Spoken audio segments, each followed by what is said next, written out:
Now, it is not just the snow that we will be dealing with. We're also experiencing a stretch of brutal cold as well. That's right. From icy sidewalks to the risk of frostbite, plunging temperatures are making even short trips outside dangerous.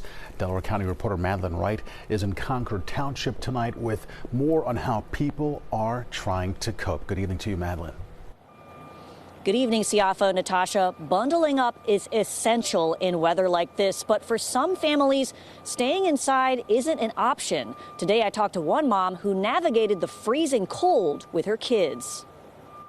Are you okay in here? Mother of three, Sierra Powell, braved the bitter cold Wednesday morning to walk her son to school. We go straight up the hill every day. This hill is torture.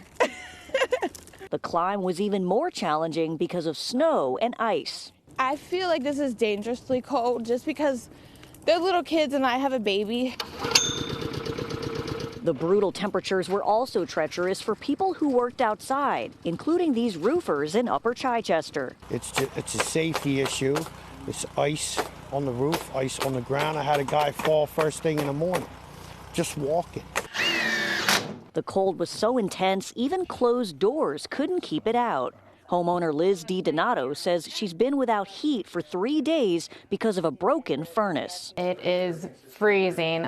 We have kids, so it's pretty hard to get everybody all warmed up.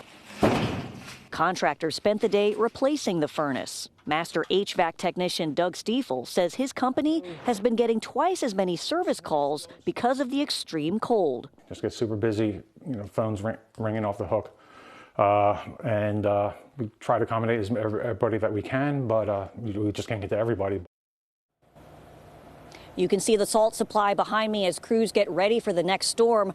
Officials are urging people to limit their time outdoors and to check on elderly neighbors, especially the ones who are vulnerable and without heat.